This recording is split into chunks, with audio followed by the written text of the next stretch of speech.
এই তো ফাইনালি আমি হচ্ছে বানিয়ে ফেলেছি আমের জেলি, যেটা হচ্ছে আমার বাসার আমার এবং আমার মেয়ের খুব পছন্দ।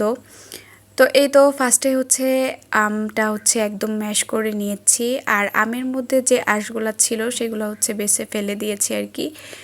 আর এই তো সাথে হচ্ছে স্বাদ মতো লবণ আর চিনি দিয়ে এটাকে হচ্ছে জাল করে নিব, ততক্ষণ না ঘন হয় আর কি। আর চাইলে হচ্ছে আপনারা এটার মধ্যে ফুড কালারটা ইউজ করতে পারেন, আর না চাইলে নয়, যেহেতু নিজেরা খাওয়ার জন্য।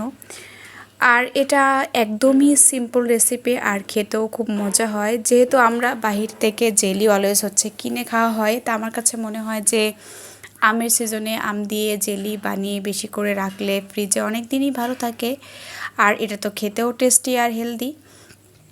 তো এই তো আমি হচ্ছে ঝটপট বানিয়ে ফেলবো, আর এটা বানাতে খুব বেশি টাইম লাগে না, যেহেতু আমি অল্প করেই বানিয়েছি, যার কারণে আমার খুব বেশি টাইম লাগেনি। তো একটু বেশি বানালে হয়তো বা কয়েক মিনিট বেশি লাগবে। তো এই তো এটা হচ্ছে আমি ভালো করে একদম জাল করে নিব। এই যে আমার জাল করা শেষ, আর ফাইনালি আমি হচ্ছে এটার মধ্যে ভিনেগার অ্যাড করছি, যেহেতু এটা কয়েকদিন রেখে হচ্ছে খাওয়া হবে, যার জন্য একটু ভিনেগার দিয়ে দিয়েছি।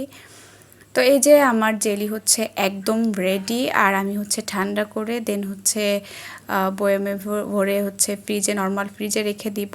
আর নর্মাল ফ্রিজে রাখলে এটা মিনিমাম 1-1.5 মাস বা 2 মাসেও কিচ্ছু হবে না, যেহেতু আমি এটার মধ্যে ভিনেগার অ্যাড করেছি আর কি। আর এটা খেতে আমার কাছে মনে হয় যে বাহিরের যে আমের জেলি পাওয়া যায় ওটার থেকেও বেশি মজা হয় আমার কাছে মনে হয় এটা, কারণ এটা মানে স্বাদটা আরও বেশি মজার। আর যেহেতু এটা অরিজিনাল আম দিয়ে বানানো, তো টেস্টটাও অবভিয়াসলি অনেক বেশি মজা হয়। আর বাহিরেরগুলো আমার কাছে মনে হয় যে সব জেলি একরকম, শুধুমাত্র ফ্লেভারটা আলাদা। তো এই তো ফাইনালি হচ্ছে আমার বানানো শেষ।